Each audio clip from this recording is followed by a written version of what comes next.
स्वागत है आपका। स्वास्तिक श्री गणेशाय नमः। अस्मद्गुरुभ्यो नमः। अस्मद् सर्वगुरुभ्यो नमः। अस्मद् परम गुरुभ्यो नमः। श्री राधा कृष्णाभ्यां नमः। श्रीमते रामानुजाय नमः। लंबोदरं परम सुंदरेकदंतं पीतांबरं त्रिनयनं परमं पवित्रम् उद्धद्दिवाकरनिभोज्ज्वलकान्तिकान्तं विघ्नेश्वरं सकल विघ्नहरं नमामि। नारायणं नमस्कृत्य नरं चैव नरोत्तमं देवीं सरस्वतीं व्यासं ततो जयमुदीरये। ध्याये नित्यं महेशं रजतगिरिनिभं चारुचन्द्रावतंसं रत्नाकल्पोज्ज्वलाङ्गं परशुवराभीतिहस्तं प्रसन्नं पद्मासीनं समन्तात् मर्गणे। ध्याये नित्यं महेशं रजतगिरिनिभं चारुचन्द्रावतंसं रत्नाकल्पोज्ज्वलाङ्गं परशुभीतिहस्तं प्रसन्नं पद्मासीनं समन्तात् मर्गणै व्याघ्रकृतिं वसानं विश्वादयं विश्वबीजं निखिलभवभयहरं पंचवक्त्रं त्रिनेत्रम्।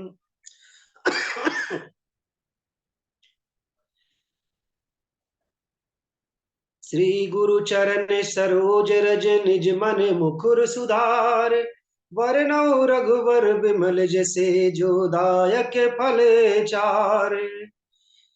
जय जय जय हनुमान गोसाई कृपा करो गुरुदेव की नाई। सानंदम आनंदम बने बसंतम आनंद कंद हत पाप वृंदम वाराणसी नाथ मनातु श्री विश्वनाथम शरणं प्रपद्ये।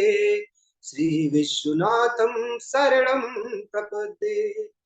भक्ति भक्ति भगवंत गुरु चतुर नाम वपु एक इनके पद वंदन किए नाशत विघ्न अनेक। आये हनुमंत विराजिए कथा करु मति अनुसार प्रेम सहित हृदय दीन धरू पधारिए पवन कुमार पधारिए पवन कुमार। थोड़ा खांसी आ रही सूखी, लेकिन प्रयास करेंगे, गुरुदेव भगवान की कृपा से कथा करेंगे।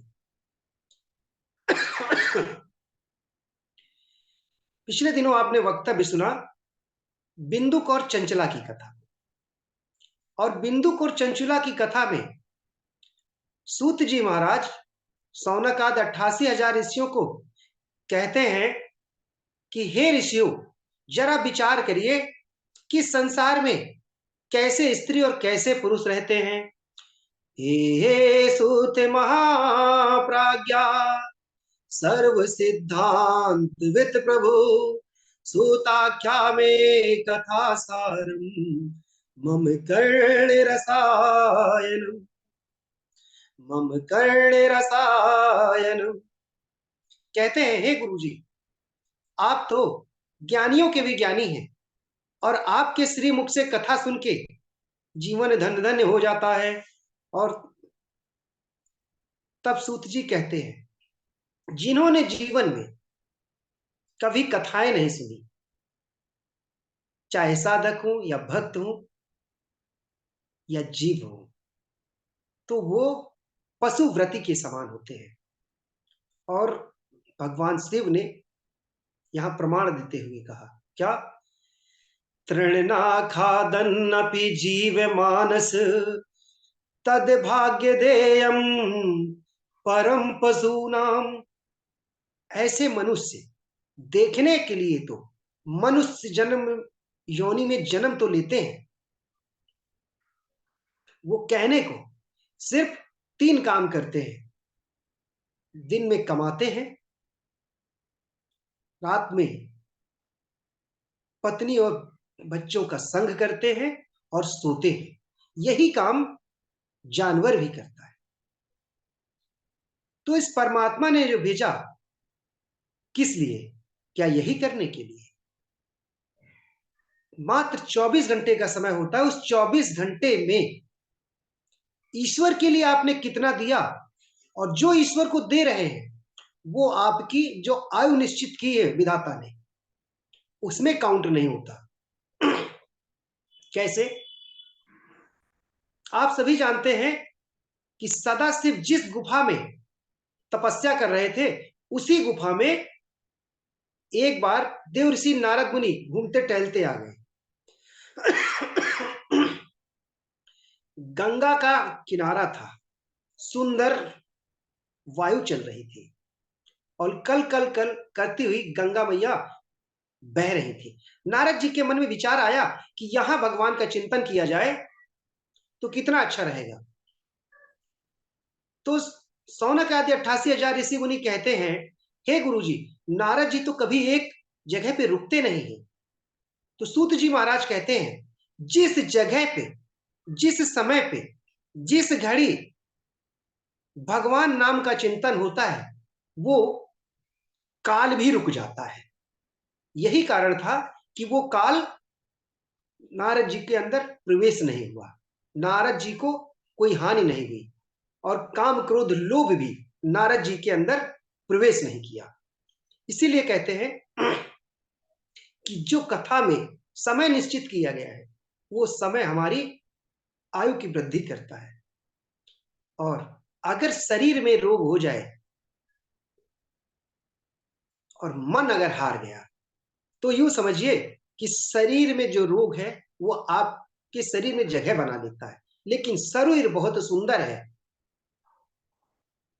और मन निराशा की तरफ है, तो भी आपकी सुंदरता कुछ सालों बाद अपने आप क्षीण होने लगती है। ऐसे बहुत सारे लोग होते हैं, जैसे बेचारे हमारे गांव में लोग बहुत मेहनत करते हैं, किसी जिम की जरूरत नहीं होती है, और शहर के लोग थोड़ा खाते हैं, वर्कआउट करते हैं और जिम जाते हैं, सुंदर तो दिखते हैं, लेकिन गांव के लोग अच्छा खाते भी हैं और आराम से नींद लेते हैं, लेकिन वो सुंदर नहीं दिखते। उसका कारण, क्योंकि उनकी आंतरिक सुंदरता है, और शहर में बाहरी सुंदरता तो है लेकिन आंतरिक सुंदरता नहीं रह गई है। इसी से सूत जी महाराज समझा रहे हैं, और क्या कहते हैं कि जब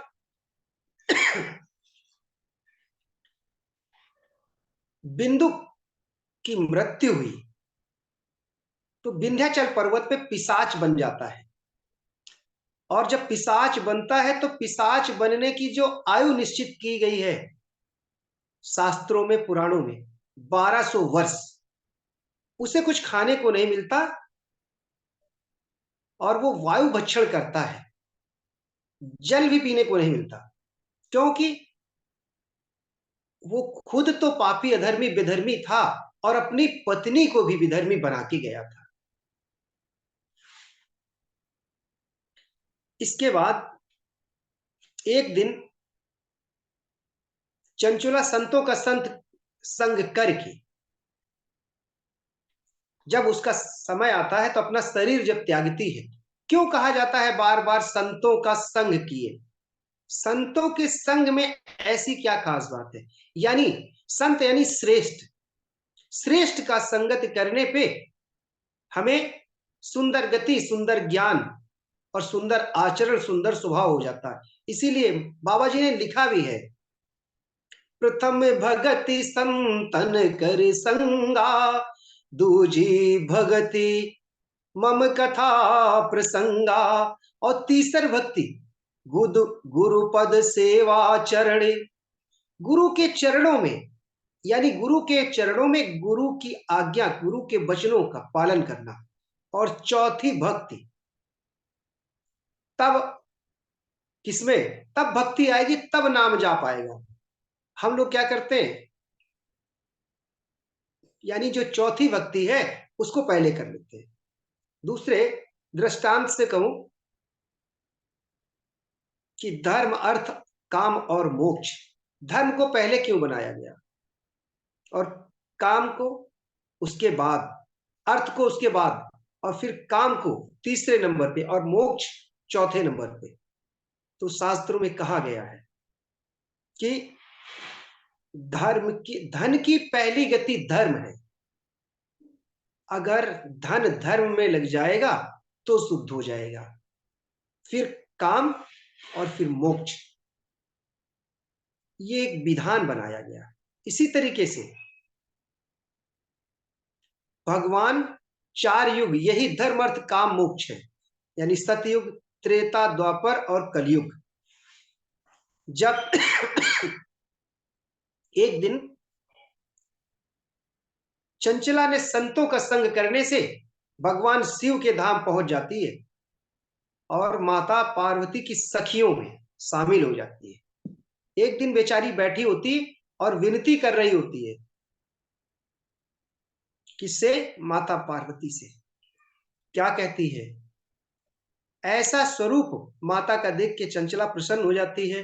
कर्पूरी गौरम गौरीशम सर्व अलंकार धारिणम, और विनती करती है, कहती जय जय जय गिरिराज किशोरी, जय महेश मुख चंद्र चकोरी, जय गज बदन सड़ानन माता, जगत जननी दामन दुति गाता।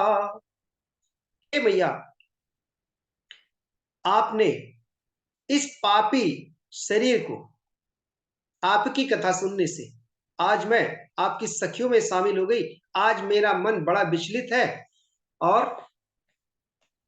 माता ने पूछा, ऐसा क्या, क्योंकि तुम तो मेरी परम सखी हो, वही विजया बनी जाती।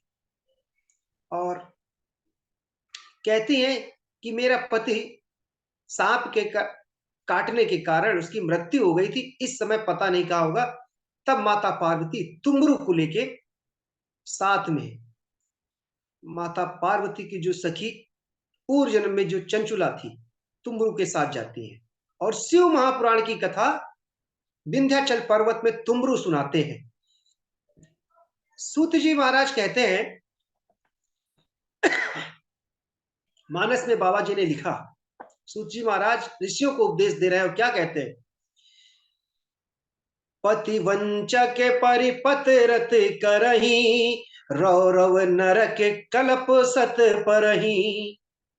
यानी पति वरण, जो एक ही पति के, यानी जो नारी एक पति में रति नहीं होगी, एक पति का संग नहीं करेगी, वो रौरव नरक में जाएगी। और फिर क्या लिखते, क्षण सुखे लागी जन्म सत कोटि, दुख न समुझते ही सम की खोटी। यानी चंचुला ने थोड़ी ही शब्दों में बाबा जी ने लिख दिया कि घोर नरक और कष्ट ही जीवन में पाएगी जो पति के साथ, यानी अश्रद्धा रखेगी और अविश्वास करेगी।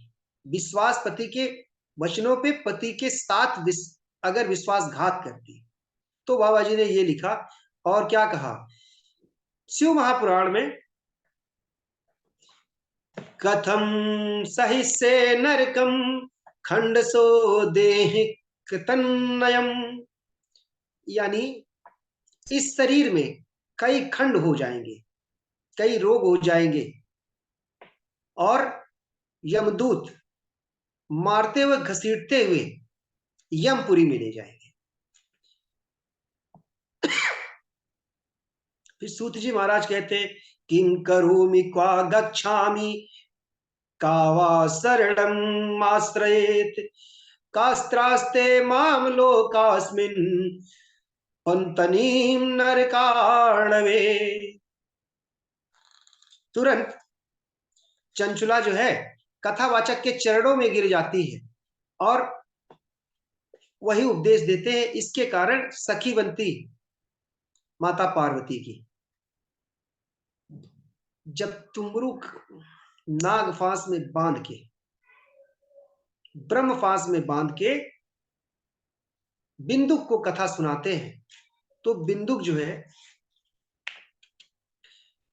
मुक्त हो जाता है अपने साप से, और भगवान शिव उसके अपने गढ़ों में शामिल कर लेते हैं।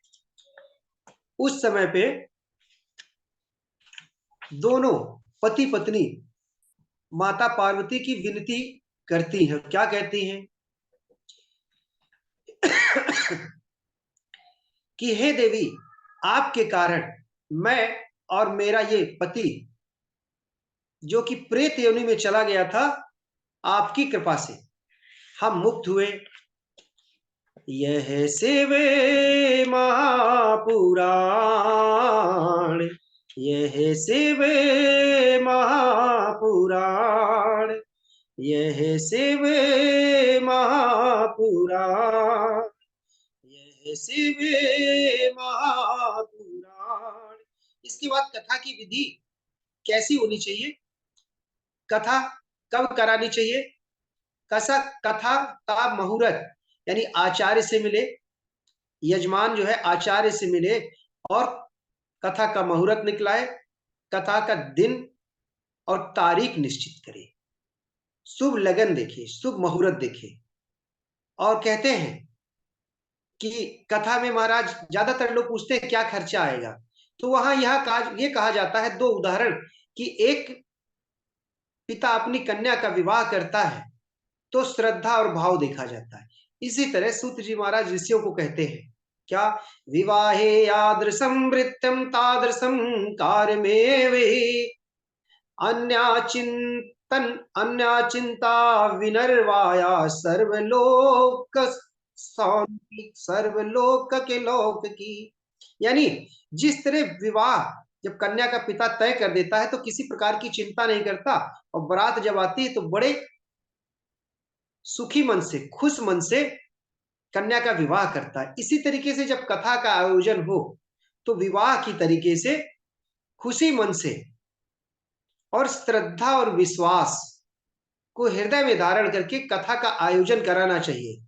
और पैसा कितना खर्चा करना चाहिए? जैसे अपनी सामर्थ्य के हिसाब से पिता कन्या का विवाह करता, उसी तरीके से धन अगर ईश्वर ने दिया है तो अपने श्रद्धा और भाव के हिसाब से। ये श्रद्धा और बार बार भाव क्यों? ये श्रद्धा और विश्वास ये माता पार्वती और शिव है। शिव को विश्वास कहा गया है और श्रद्धा को माता पार्वती कहा गया है। यानी श्रद्धा समय के हिसाब से आती और जाती रहती, लेकिन विश्वास अजन्मा होता है। जब आपके मन में श्रद्धा और विश्वास होगा तब भक्ति का मिलन भगवान से होगा। भक्ति कौन? यही हमारी जानकी मैया और भगवान मेरे प्रभु राम। जब पहली सीढ़ी पार करेंगे श्रद्धा और विश्वास की, तब भक्ति और भगवान मिलेंगे। पुष्प वाटिका में भक्ति महारानी गई थी, और भगवान जब भक्ति महारानी गई तो उनकी पायल की झनकार से भगवान के कान में पड़ी। तो भक्ति का पहला लक्षण है कि आपको श्रवण करना होगा। भगवान के कानों में जब किशोरी जी की पायल की खन खन खुन खुन की आवाज गई तो भगवान देखने लगे। इसके बाद वैराग्य और ज्ञान होगा। ये वैराग्य कौन? ये वैराग्य लखन है। जब पहली सीढ़ी हम पार करेंगे, मन में श्रद्धा और विश्वास होगा, तब भक्ति और भगवान मिलेंगे, तब आपको ज्ञान। और फिर वैराग्य का मतलब ये नहीं कि सब कुछ त्याग दीजिए, नहीं नहीं। सबरी के पास तो भगवान खुद चल के आए थे, और चक्रवर्ती महाराज दशरथ के पास भी भगवान घर में आए थे। आप जहां रहेंगे मन से, अगर आपके अंदर श्रद्धा और विश्वास है तो भगवान प्रकट हो जाएंगे। तो श्रद्धा और विश्वास के साथ में धन को खर्चा करे और कथा कराए, तब कथा का फल मिलता है। अन्यथा कथा तो हो रही है, बहुत सारी कथाएं हो रही हैं संसार में। अभी अभी हमारे गुरुदेव भगवान ने कहा हमारे मित्र ने पूछा और गुरुजी ने जो जवाब दिया वो बिल्कुल शास्त्र और तथ्यपूर्ण हमको उत्तर मिला। दूसरा ये कहा, सूत जी महाराज कहते हैं, जो मनुष्य धन होने के बाद में कंजूसी करता है तो शरीर और धन और संपदा यही रह जाएगी। मेरे एक बिजनेसमैन है जो अरब खरबपति है।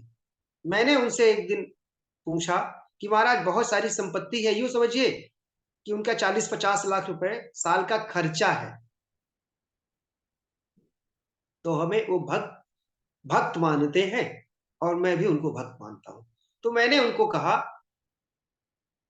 कि महाराज बहुत सारा धन है आपके पास। तो उन्होंने कहा मेरा कुछ नहीं है, मेरा तो धन उतना है जो मैंने दान किया है। यही प्रमाण शिव पुराण देती क्या, धनानि जीवंतं चैवा परार्थे प्राज्ञ उत्सृजेत सन्मित्रे वरम त्यागो विनाशे नियतम सती। धन और जीवन समय के साथ आपका चला जाएगा, और अगर मेरे प्यारे धन के साथ में आपकी बुढ़ापा ना आए और धन के साथ में आपके बाल सफेद ना हो और धन के साथ में अगर आपके गालों में झुर्रियां ना आए, तो धन है तो रोक लीजिए ना अपनी आयु को, अपने उस बुढ़ापे की उम्र को। इसीलिए कहा गया है कि पहला धन की पहली गति धर्म है। जिसका धन धर्म में लगा है, किसी भी रूप में, गुरु जी की सेवा के रूप में हम अध्ययन करके फीस चुका रहे हैं समय पे, या हम गरीबों की मदद करके, या गुरु जी के साथ में हम किसी भी प्रकार का सहयोग करें, जैसे विद्यालय के लिए या कोई आयोजन कराने के लिए, तो ये भी हम अपने धन का सदुपयोग कर रहे हैं। सक्षम है तो हम सहभागियों को बुला के वहां भोजन पवा सकते हैं, 3 दिन 4 दिन का हम आयोजन भी करा सकते हैं और निःशुल्क रूप से, उनसे शुल्क ना लिया जाए। अगर सक्षम नहीं है तो कह सकते हैं कि महाराज भाई इतनी इतनी शुल्क है। आगे क्या कहते हैं भगवान शिव, धनानि भूमो पशवस् गोष्ठे नारी ग्रह द्वारी जन स्मशाने देहश्चितायां परलोक मार्गे धर्मानुगो गच्छति जीवयेका। धनानि भूमस्य पशवस्य गोष्ठे, जिस तरीके से धन होने के बाद में अगर धन को कंजूसी करता है, वो कहता है महाराज संकल्प हमारा 11,000 का कथा में है, लेकिन अगर कथा में धन आ जाएगा तो 11,000 भी नहीं दूंगा। हमारे शास्त्र कहते हैं भगवान की कृपा या भगवान का श्राप या भगवान का दंड दिखता तो नहीं है, लेकिन जब लगता है ना तो आवाज भी नहीं होती। जैसे कृपा की बात करें ना, कथाओं में मकान बनवा लोगे तो मकान तो दिखेगा, कार खरीदोगे तो कार तो दिखेगी, लेकिन कृपा यह है कि हम सब कथा सुन रहे हैं, ये भगवान की कृपा है। कृपा यह है कि मैं बोल पा रहा हूं, ये भगवान की कृपा है। और कृपा यह है कि हम रात में सोए, सुबह जग गए, जो भोजन खाया पच गए, ये कृपा है। लेकिन भगवान की कथा अगर हम सीख रहे हैं और सीख के जन प्रचार करेंगे और जन प्रचार कर रहे हैं और कथाएं हो रही, तो ये भगवान की कृपा ही है।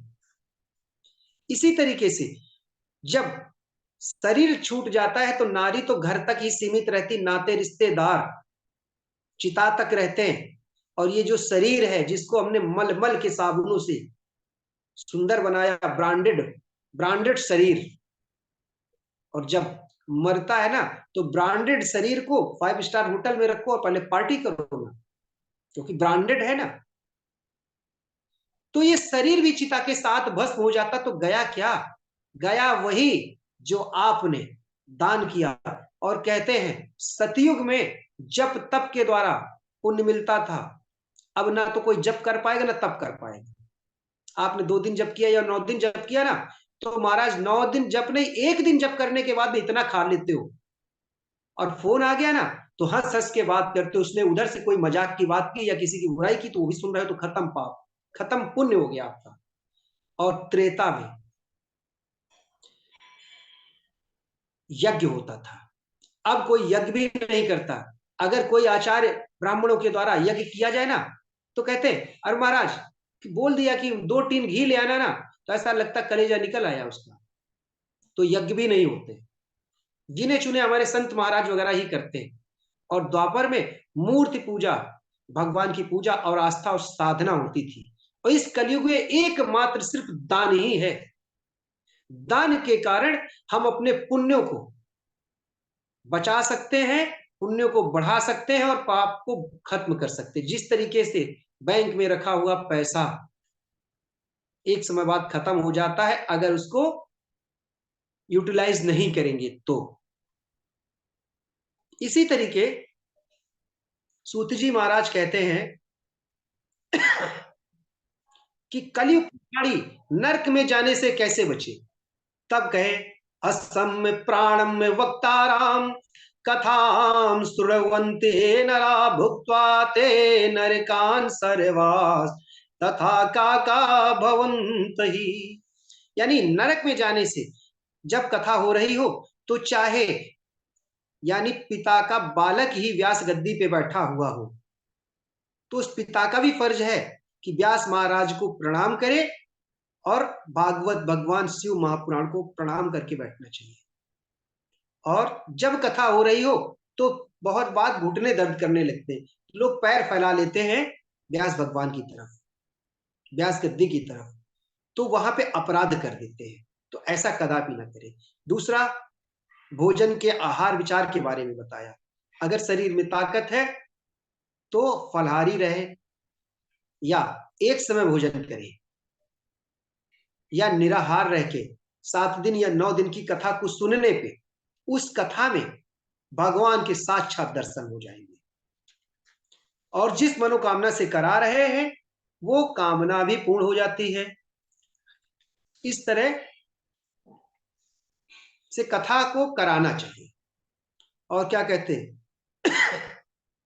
एकमात्र प्रभु का नाम ही है सुखदाई और संसार में कोई सुख देने वाला नहीं है। सुदामा जी से जब सब कुछ छीन लिया तो किसी ने कहा कि सुदाम एक ब्राह्मण रहते हैं और भगवान कृष्ण के भक्त हैं। तो एक नकली देवता बना हुआ था पौंड्रक, पौंड्रक सैनिकों के द्वारा पकड़वा के लाते और कहते मैं तुम्हें महल दे दूंगा, खजाना दे दूंगा, बस तुम्हें बोलना है पौंड्रक महाराज की जय। तो सुदामा जी ने एक ही बात कही, क्या? वही श्रद्धा और विश्वास कि प्राण निकल जाएंगे, जिह्वा कट जाएगी, लेकिन कृष्ण कृष्ण कहना नहीं बंद करूंगा। बोलिए शिव महापुराण की जय। ओम नमः शिवाय, हर हर महादेव। समय की अवधि को देखते हुए कथा को यही विश्राम करेंगे, फिर आगे समय मिलेगा तो फिर कहेंगे। कर्पूर गौरम करुणावतारम संसार सारम भुजगेन्द्रहारम सदा वसंतम हृदयारविंदे भवम भवानी सहितम नमामि। मतलब कहने का विचार यही है कि अगर कथा आयोजन हो रहा है तो भाव से करें, और जो संकल्प किया है, कथा हमारी यही कहती है। और बिंदुक और चंचुला की कथा ये बताती है कि चंचुला ने क्या किया था, अपने पति को छोड़ के पर पुरुषों के साथ में रही। तो मानस जी जो उदाहरण दिए कि पति विरंच कोई जो नारी रौरव नरक जाना तय, तो कथा ये बताती है। कथा ये नहीं कि ये उनकी कथा थी, ये कथा सतयुग की नहीं, नहीं, ये कथा कलयुग की है। एक हुआ करती थी और आज एक घर छोड़ो तो दूसरे घर में ब्रांडेड कहते हैं क्या, लाइफ स्टाइल कपड़े पहनना, शॉर्ट्स कपड़े पहनना, बोला कि ये ब्रांड हो गया, ये तो फैशन है। पहले एक वैश्या होती थी और आज नगर नगर गली गली में घूम रही है। बोलिए शिव महापुराण की जय, गुरुदेव भगवान की जय।